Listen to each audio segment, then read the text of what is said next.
strategy management. Therefore, we need to understand some of the basic concepts related to the strategic change and how the role of leadership is very much prominent in terms of the strategic management.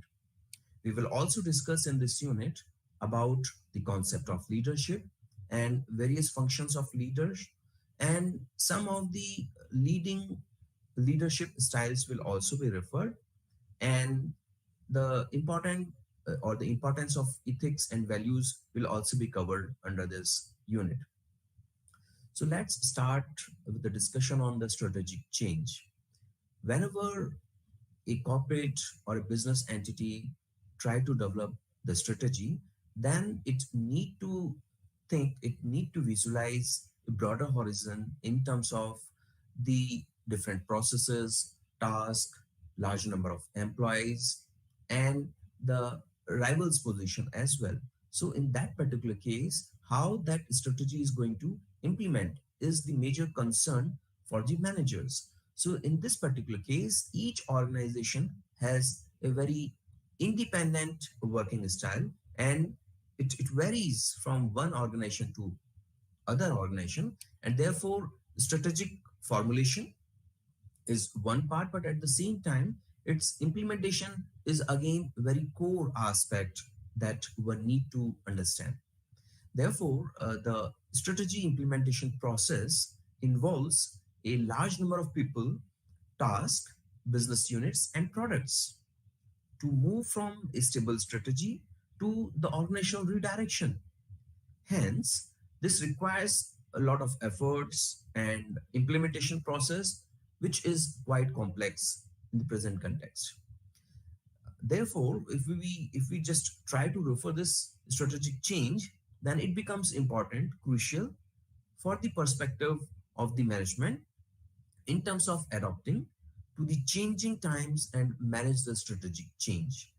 Here, we need to refer three major answers that is something aligned with a very particular question which one need to somewhere address in terms of a specific question which is required in terms of the organizational structure when we try to match it with the kind of strategy being formulated. And that question is something that how to match the structure to the needs of the strategy which has been formulated. So just to answer it, we are having three major type of thoughts, or three major sources or the aspects that need to be answered. First is the critical activities pertaining to the strategy. Second is the degree of authority. Sometimes we also call it as the decentralization. And the last aspect for consideration of this question is in terms of providing for the coordination. So we will study each of these aspects bit detail so that it can give you a better understanding in terms of the implementation process. So the first is the critical activities, which is basically two type of major activities have been identified from the corporate perspective. One is the critical activities where the critical task and the functions which must be critically examined and re-examined are considered as a part of critical activities. And as an example, if we try to refer, then from the cost perspective, where the low cost leadership is being referred in terms of the strategy, then in that particular case, the tight cost control is the aspect which need to be addressed. And if we refer the other type of activities, then it is something the routine activities where it is more of a maintenance in nature, more of a supportive type of activities which can be considered. And as an example, we can consider lot many activities under routine activities like handling payrolls, accounting, complying with regulations, managing cash flows, maybe different controlling inventories and safekeeping of stores, maybe the kind of training of manpower, public relations, market research, and maybe many more. Now, if we need to refer this critical activities, then there are two other questions that one need to answer. And before we answer them, we need to have a perception that what kind of these questions need to be answered through these critical activities. So first question arises that what functions have to be performed exceedingly well for the strategy to succeed in advance. The second question arises that what are the areas where less than satisfactory performance would seriously endanger the success of strategy. In this particular case, the second aspect of the strategy is to be referred as the degree of authority, which we are talking about in terms of the decentralization, where two different approaches are referred. One is the centralization approach, and another is the decentralization approach. In the case of the centralization approach, uh, from the perspective of the degree of authority, the strategic decision making authority is at the corporate level, that is at the higher level, and they simply delegate only the operating decisions to the unit managers or to the functional units. But if we compare the other aspect, that is of the decentralization, so in that case it is a bit different. In that particular case of the decentralization, it is substantially decentralizing the strategic decisions to the unit managers rather than at the corporate level. Here, the corporate staff provides the necessary support to the functional units, and the corporate office may limit its role to certain kinds of prominent strategic decisions only. Now, when we refer the centralization or the decentralization aspect, then there are certain consideration to it, and that is in terms of the what degree of authority need to be considered before applying to either the centralization or the decentralization. So in that case, for few aspects one need to consider as a strategic manager. First is say, is it essentially a question of managerial judgment and would depend upon a number of factors, the merits and demerits of decentralization in each situation must be properly weighted. So, depending on a specific strategy or the kind of emphasis the organization or the strategic management is being referred, need to emphasize, need to understand that to what extent the centralization will help and to what extent the decentralization can be a better option. And therefore, after taking into consideration the principal decision the business unit managers make and the kind of corporate management perceives the importance of the various units in the overall strategy of the organization. Apart from that, we also need to refer the third aspect of the strategic perspective, that is providing for the coordination, where three major aspects are there. First, the principal way is to position the various activities in the vertical hierarchy of authority. Therefore, the managers higher up in the hierarchy generally have to broaden the authority over several organizational units, and this enables them to have more power to coordinate, integrate, or arrange for the coordination of the units under their supervision.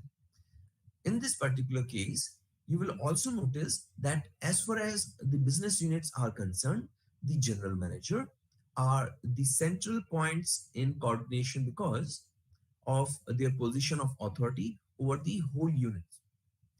Further, when we refer the positioning organizational units along vertical scale of managerial authority, a general manager can also achieve coordination of strategic efforts through informal meetings, special task forces, standing committees, maybe 6 monthly or quarterly strategic planning, budgeting and review meetings, and reports. Last but not the least, in this particular case of providing for the coordination. While formulating the strategic plan itself, a general manager can solicit the cooperation of other general managers in the planning process, and this would provide for inbuilt coordination bridges right from the very beginning for strategic perspective. Now, we have discussed the strategic change. Now, based on it, we now need to refer the concept of leadership because it has a very prominent role in terms of the strategic management.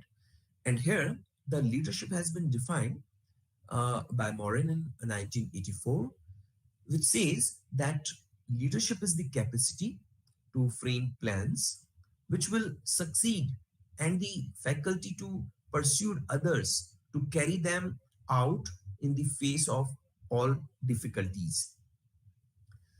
Here, three major functions or the broader functions of leadership has been identified from the perspective of the effective strategic management. One is one function of leadership is towards the functions for needs of task, which basically consider the aspect related to mission, objectives, or the goal, where aspects related to defining the task, maybe making the plans, and allocating work and resources to, to a specific person or the units is considered. And after that, controlling quality of work is also ensured as a part of the functions of needs for the task. And a last aspect in this particular function is that checking performance against a plan, maybe some sort of standard need to be ensured. The second broader function of leadership under strategic management from the perspective of needs of the individual is considered, where broadly speaking, major five aspects are considered as the major functions. One is attending to personal problems of the individuals, praising of individuals whenever required, whenever such kind of instance happen, knowing individuals personally, recognizing and using individual abilities, and training individuals. And the third broader category of functions of leadership is in terms of needs of the group, where the standard setting is ensured. Subsequently, maintaining discipline is referred. Then, building team spirit is also considered as an important function of leadership here. Then, the aspect of encouraging, maybe motivating, and giving a sense of purpose and sense of responsibility is considered as an important function of the leadership. Then, appointing sub leaders or encouraging other leaders, sub leaders in place of the core leaders is also identified as an important aspect. Then, ensuring communication within the group and training to the group is important functions of the leadership. When we refer the important leadership styles, then there are n number of leadership styles which may be mix of nature and mix of circumstances which can define to a specific type of leadership style. Like broadly speaking, three major leadership styles are seen, observed. One is, say, autocratic, or sometimes we call it the authoritative leadership. The other type of leadership very commonly seen in the organization is the laissez-faire or the delegative leadership. And third is the kind of bureaucratic leadership. So we will be talking about some of the prominent one. So in this particular case of leadership styles, no effective leader ever consciously adopts a specific style. It comes naturally from within, and therefore it need to develop. It need to have a sense of responsibility and the present circumstances under which a leader can deliver or can refer to a specific type of style of leadership in order to refer to a particular situation. And here, any change in style is merely an intuitive variation in the mix of personal Example, persuasion and compulsion. So, broadly speaking, three major or leading leadership styles can be referred. One is the autocratic, which sometime as an example refer like do this. I mean, a kind of orders is placed rather than. So, in this particular case, the managers uh, give the orders and they make the decisions, but at the same time, the subordinates or the employees have to follow. They don't intervene and they don't give kind of suggestions, although it is not accepted as well. So, in fact, it is ignored, or in fact, the ideas or the suggestions of the employees or the subordinates are not at all considered. The other type, which is bit liberal leadership style, is laissez-faire. In that particular case, the employees make decisions and the managers make minimum interference, and they guide from the management is bit very less. And here more of a liberty lies with the employees. But when we refer the third type of leadership style, it is a democratic style of leadership where the group makes decisions, means the employees make a decision based on the majority, where it is a kind of situation where almost all the persons in the team or all employees are encouraged to make some contribution, and their ideas of the employees are considered for the purpose of a specific type of decision.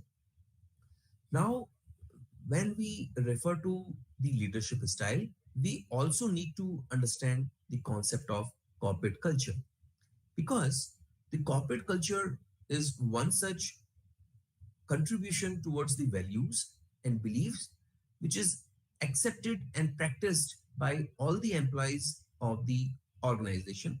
And therefore, if the values and belief are something which is adopted or something acceptable, so which ultimately defines the level of corporate culture.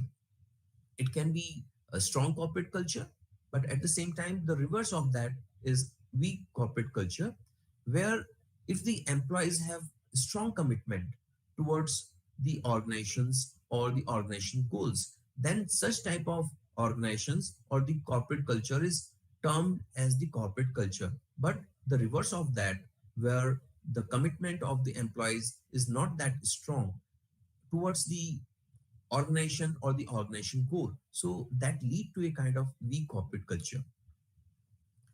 We now also need to understand the concept of ethics and values, because the moment we talk about the implementation of the strategy, it need to be derived, it need to be addressed through these two aspects, which or to what extent these aspects are being referred in an organization, maybe organization point of view or maybe as an individual point of view. So the strong culture is somewhere based on strong ethics and the value system of an organization and the individuals within that organization. Here, the ethics is the moral philosophy of the organization, and on the other hand, the values are the moral principles of the organization. And therefore, when we club these two, then ethics and values ensures or somewhere signifies that the organization does not adopt short-term methods or shortcut methods to achieve success. Instead, the such kind of organizations who perceive or who believe in ethics and values will stress upon more and more on the sustained or sustainable aspect, which is somewhere giving a kind of a higher success to such kind of organization. And in this particular case, every organization has its own code and code of conduct or maybe code of ethics and standards. And commonly it is seen that it is in written form. Now, when we refer ethics and values, then it commonly refers or it commonly contains some of the code. That could be somewhere addressing the kind of honesty. It can also refer to the kind of fairness in practices of the organization, which somewhere addresses the disclosing the inside information. Obviously, it is not the confidential information, but for the purpose of the external parties, just to make it more integral part, these disclosures uh, can be made part of the code of ethics. The third aspect, which can be contained under the head of code of ethics, is acquiring and using outside information for disclosure of outside activities by the employer to the employee. The other aspect that can also be covered under code of ethics is the using organizational assets. Now, we also need to refer the value statement. Very commonly the organizations include. It can be value of customers, it can be the commitment towards the business practices like the quality aspect, and it can also be the kind of duty towards shareholders, suppliers, customers, or maybe some other parties, some other important stakeholders too. And the following the environmental protection norms, etc., can also be the part of the value statement of the organization. Now, since we have referred some of the aspects towards the implementation aspect of the strategy, now we also need to address the corporate governance, which is a kind of major pillars or a kind of significant aspects which somewhere defines the governance mechanism or the leadership aspects that the corporate are required to adopt. So in that particular case, in this unit 11, we will be referring a kind of understanding towards the corporate governance and the ethics from the perspective of business, that is business ethics. Then five pillars of corporate governance, that is accountability, integrity, fairness, social responsibility, will also be discussed in this unit. And we will also refer to some of the drivers which guide the corporate governance to be adopted in the corporates. And some of the prominent models which are commonly seen and observed in different countries will also be discussed in this unit. So let us first understand the concept of corporate governance. Here, corporate governance is essentially concerned with the process by which organizations are governed and managed. Here, one need to make a difference between the administration, management, and governance. All these terms are different from each other. Therefore, today we have to understand governance aspect from the perspective of the corporate governance model. So, the corporate governance is also considered as a set of standards, maybe aims to improve the organization's image in the external market, and maybe in terms of improving the efficiency or the effectiveness and maybe the social responsibility of the organization. Corporate governance primarily relies on complete transparency, integrity, accountability of the management, with an increasingly higher focus on investor protection and public interest. So, Sir Adrian Cadbury has defined this corporate governance in 1992 in its report, which is also very famous by name of Cadbury Committee Report 1992. According to that, the corporate governance is a system by which organizations are directed and controlled.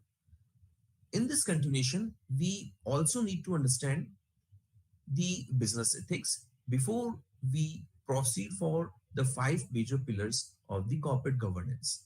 Here, the ethics demarcates between the right and the wrong.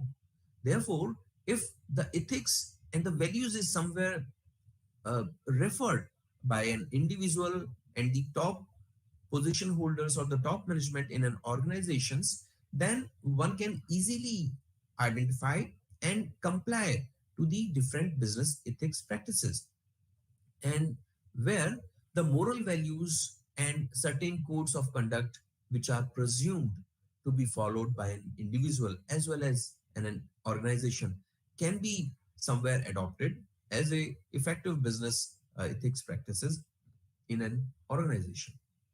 In this particular case, the business ethics is the application of ethical principles in a business organization. These are those five pillars that I was talking about. So, the first pillar of the corporate governance is the accountability aspect, which need to be referred at all the levels of the organization, whether it is at the top level, whether it is at the middle level, or at the lower level. So, all the personals, whether management or the subordinate, have to be accountable towards what has been asked them to do. The second is the fairness. The fairness is in terms of the others, that is, by way of treating each and every person equally without considering any discrimination or any demarcation. The third pillar is again very important from the perspective of developing a kind of stability is the transparency. Here, it means disclosing the relevant information for credibility point of view. The moment we are saying the disclosure or disclosure norms, it means to the extent a specific information, if brought towards the into the public domain or into the domain of the important stakeholders of the corporate. So from that perspective, this transparency pillar is very important. The other fourth pillar of corporate governance is the integrity aspect. It is from the perspective that the based on the professional culture or through the professional culture, it helps that each employees to perform towards his best and they can give the best to the organization. The last pillar of the corporate governance is the social responsibility, which can also be seen from the perspective that Companies Act 2013 under section 135 has also referred it a important aspect that corporate social responsibilities has been defined, and under that the corporates have to make some spending somewhere around 2% of their average net profit of last 3 years towards the social sectors. Around 13 such sectors, areas, or defined fields have been earmarked under which the corporates can make the spending or they can perform their corporate social responsibility.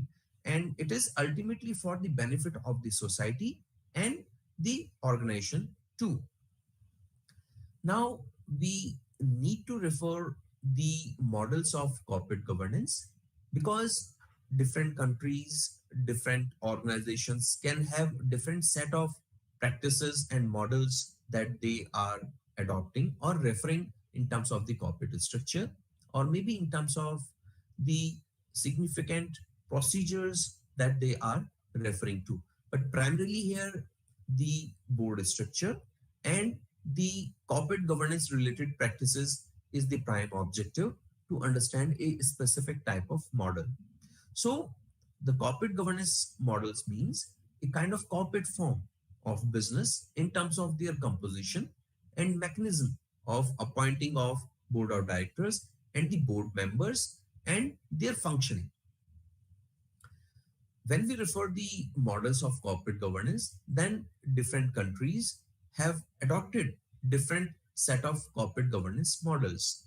And this is something which is derived based on some sort of regulations or maybe code.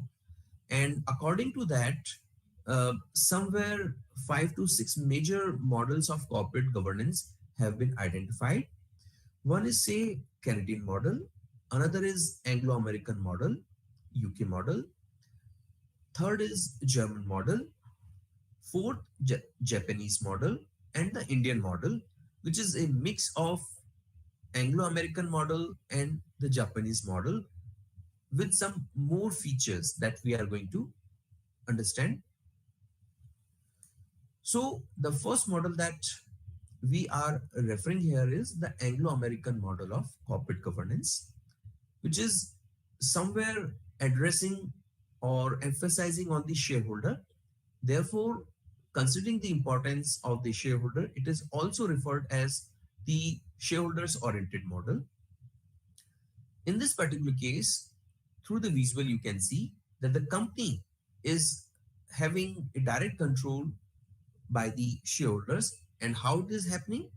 The shareholders are appointing or nominating the board of directors. So the board of directors are the representation or having the representation of the shareholders, where the board of directors are into the supervisory roles and they subsequently appoints the or in fact supervises the other officers whom we are considering as the managers.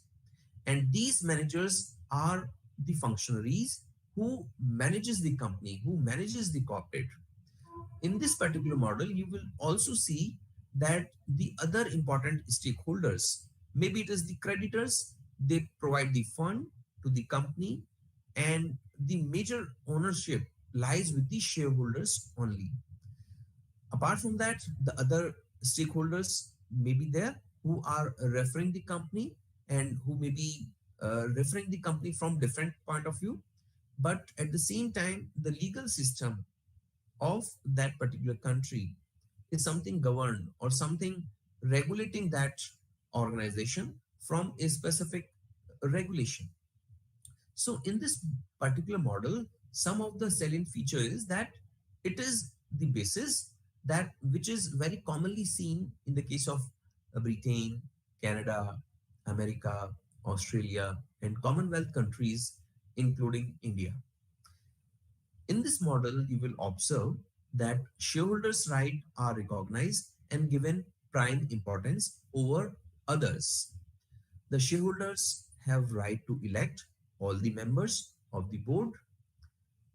Apart from that, board directs the management, board directs the management of the company, and the directors are rarely independent of management, and companies are run by professional management managers who have a negligible ownership stake.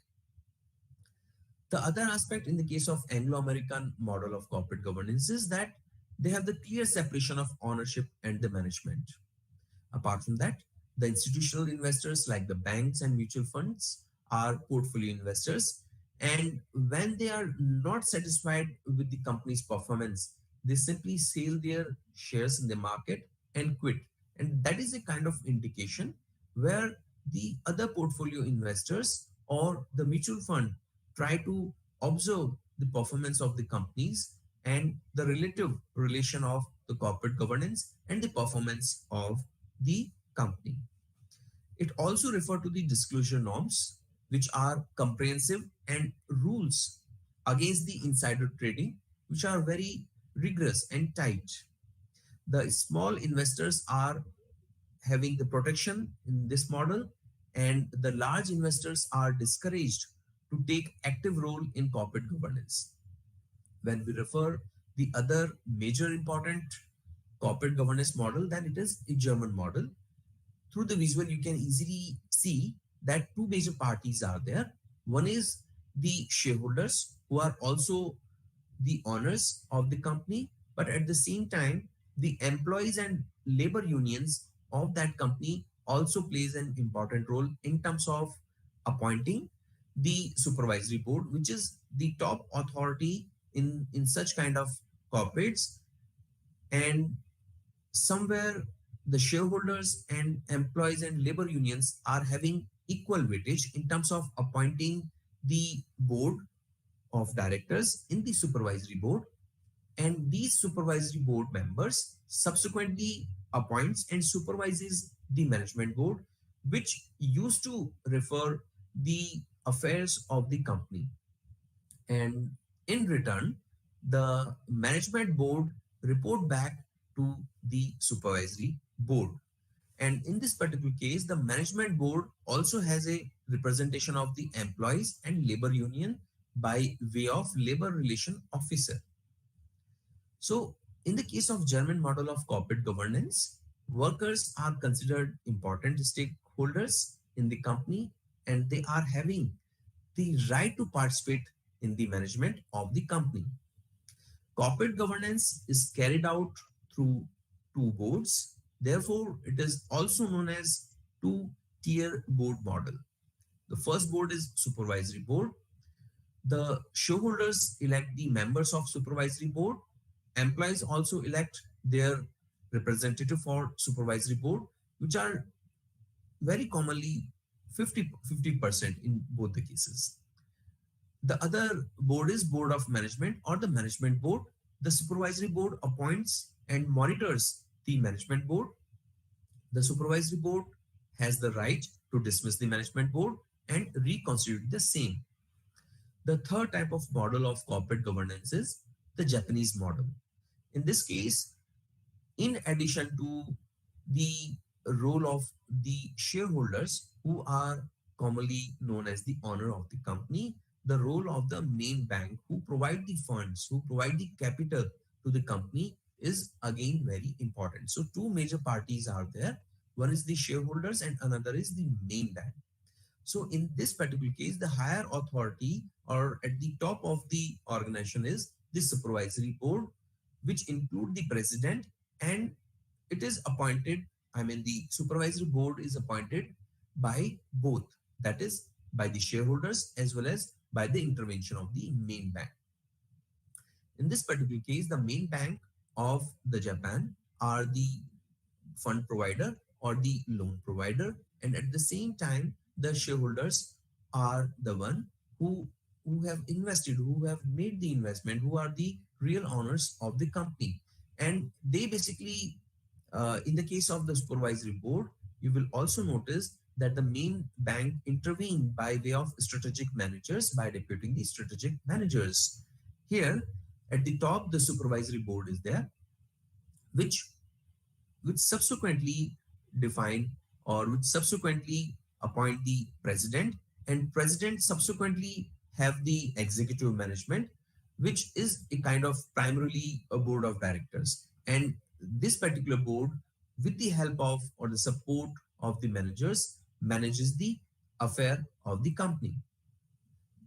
So in the case of Japanese model of corporate governance, banking and other financial institutions have important role in corporate board, as the Japanese companies raise significant part of capital through these banks and financial institutions. Since the banks and other institutions stakes are very high in businesses, they also work closely with the management of the company. In this particular model, you will also observe that along with the shareholders, the interest of lenders is recognized. And the fourth model that today we would like to consider is about the Indian model, which is a mix of, say, Anglo-American model and the German model. And in the case of Indian model of corporate governance, we can see three major type of companies: the private, public, and the public sector undertakings. Now, based on this consideration of corporate governance, we need to refer the major challenges which are faced and need to be discussed. First is the board appointments. Whether the board appointment is considering some sort of biasness or is it fair? So that somewhere defines the major challenge towards the corporate governance or the effectiveness of the corporate governance. The second aspect need to be considered as a major challenge is the performance evaluation of directors, both the executive and non-executive. Third is towards the appointment of independent directors, removal of the independent directors, provisions in this particular case plays very important role. Accountability of the functionaries towards the important or the key stakeholders are also considered. Role of promoters and transparency issues also plays major important challenging role here. The conflict in organization and level of mistrust is also need to be addressed. Now we need to refer another unit, that is control, under which we will refer the strategic control process and the relevance, the importance of strategic control in evolution, and some important methods which are used in control process will also be discussed, and the follow-up action for control. So the strategic control process, if we refer, is the process by which the top management needs to keep check on how well the strategy is being implemented to achieve the objectives of the organization. There are three major phases under which the strategic control process is closely referred. One is the evaluation criteria, second is performance evaluation, and third is control methods. So, if we broadly speaking see the process or the stages in the strategic control process, so five such stages are there which determine that the control can be ensured. First is by setting the control standards, and once the control standards have been set, then the actual performance is measured, and in the third step both these are compared, and based on the comparison, based on the comparing the actual performance and the control standards at the fourth stage, the reasons of those deviation can also be identified, and based on those reasons the fifth stage under strategic control process could be towards making necessary rectification or making corrective actions in this regard can be initiated. Now we need to refer the operational control under the controlling of the strategy, under which this basically ensures that specific tasks are performed effectively and efficiently.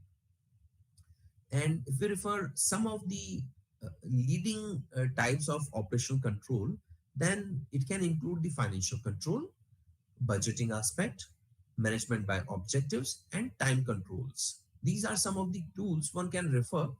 And briefly speaking, within financial control, one can refer DuPont's system of financial control, maybe different type of accounting ratios like return on investment and maybe many more, just to have a financial control to address to.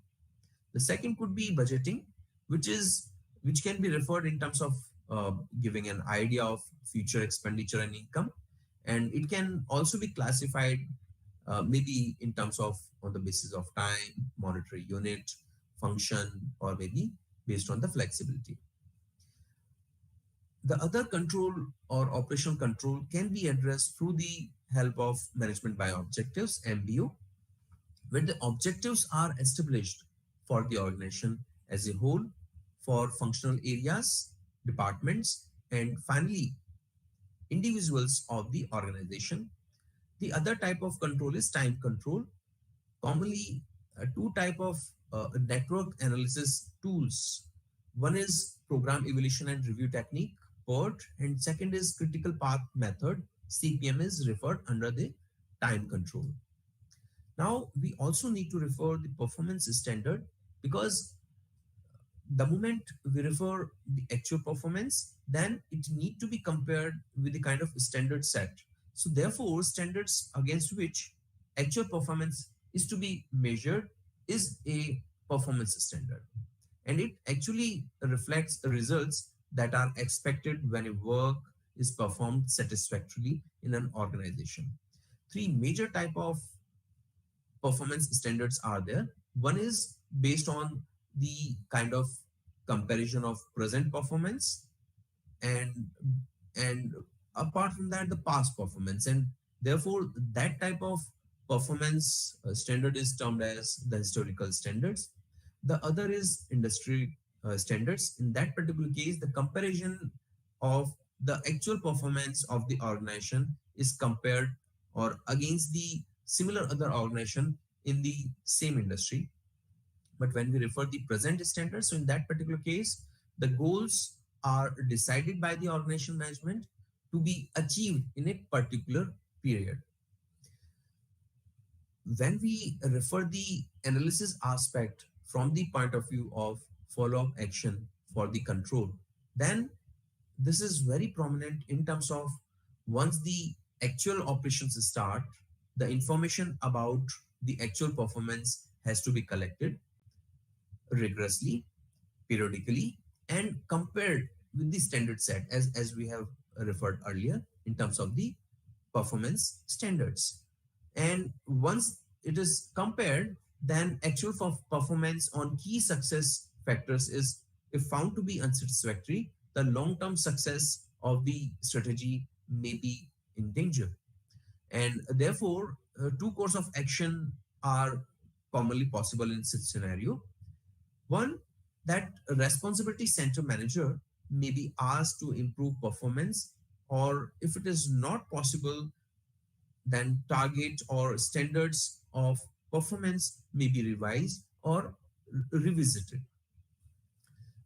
Apart from that, the control system in terms of the strategy need to need, very commonly see or need to be observed some common problems. So some of those problems we can discuss very quickly, that there may not be consensus on the criteria for measuring the effectiveness and efficiency of the strategy. And apart from that, the reporting data may also not be a valid one. So that is another common problem noticed in the case of control system. The other aspect is the performance norms may be based on output on which the relevant business may not have a control.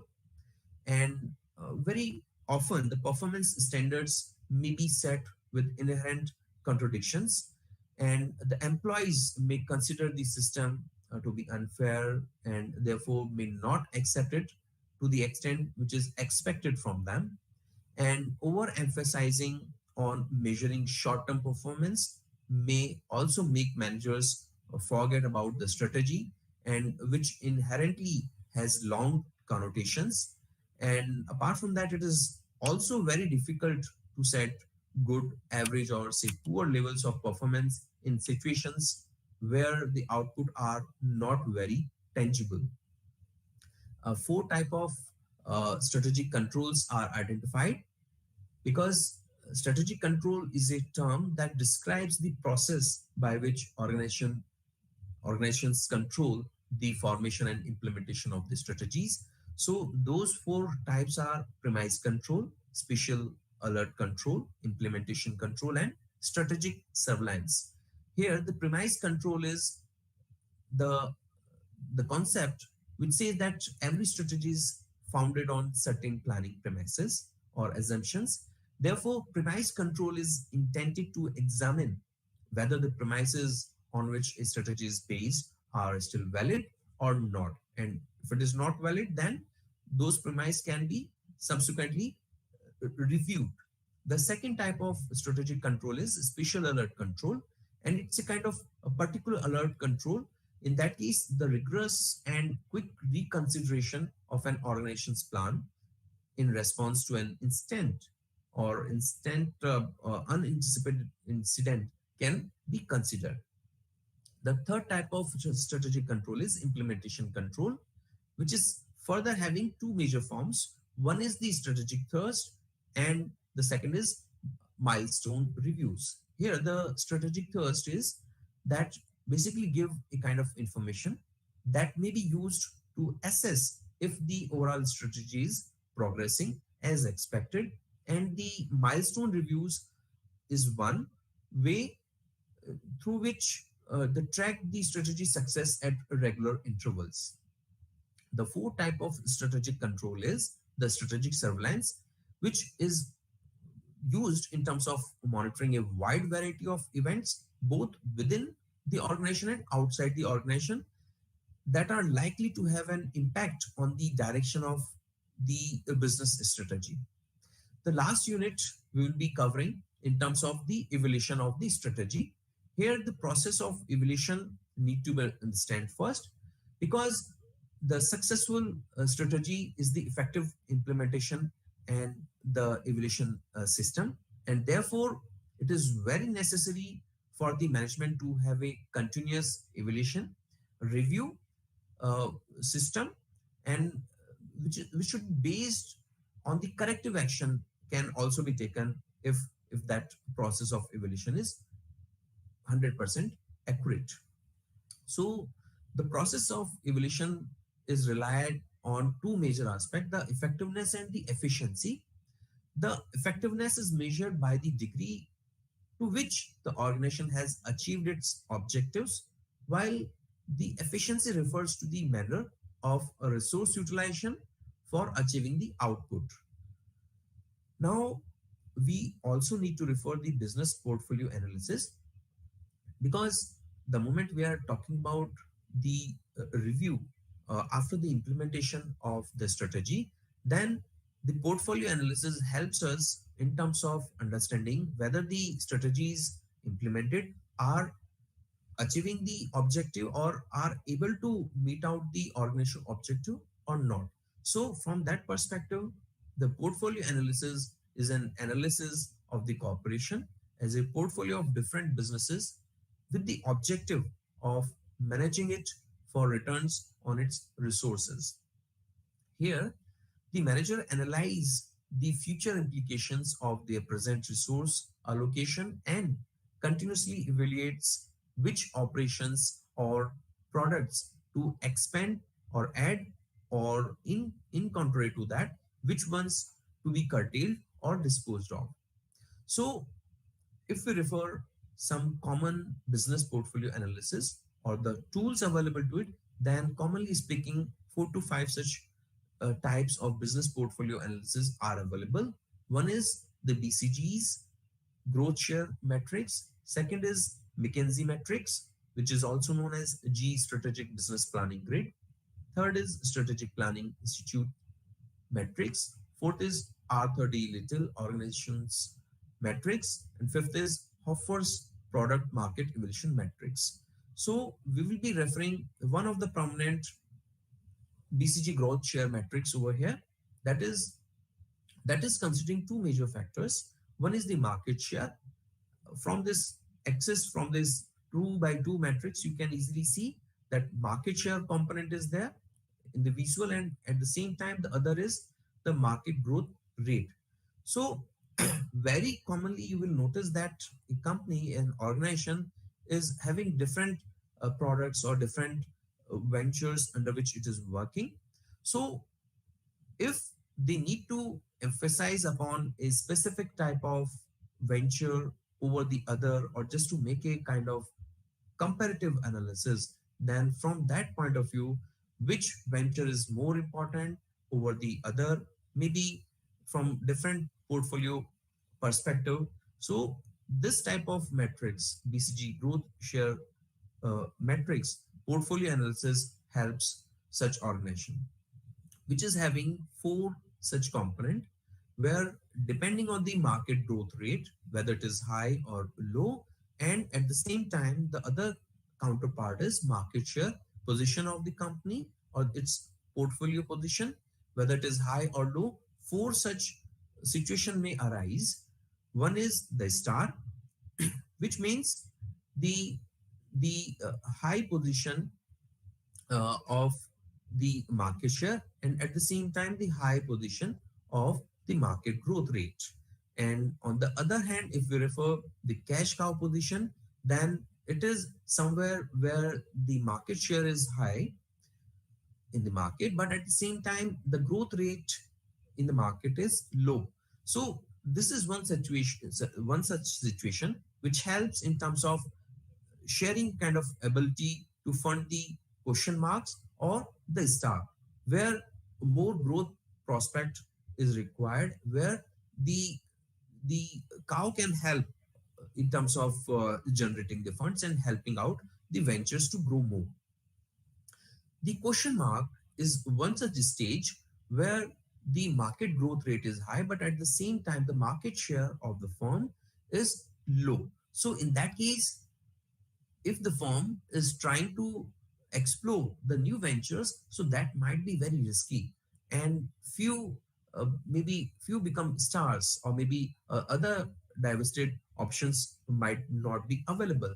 And the fourth type of option is the dogs, where the market share is low, and at the same time the market growth rate is also low, so is low. So in that particular case, in that particular situation, the divestment option is somewhere advised as a part of the strategy. Since we have reached to the last part of our discussion of block 4, so we will have to sum up in terms of some of the prominent characteristics of the effective evolution strategy. So around six or five major characteristics have been identified. First, the activities of evolution must be economical in nature. Third, in fact, second, the informational should neither be too much, or it should not be too little. So it should have a kind of balanced approach in that case. The control should neither be too much nor too less. So again, the control have to be balanced in that scenario. The other is the evolution activities should relate to the organization's objectives. And last, it should be designed in such a manner so that a true picture is portrayed. So, with this discussion, I hope you must have learned a lot in this MMPC 12 course of MBA. So, we will meet again with some new topic. Thank you very much.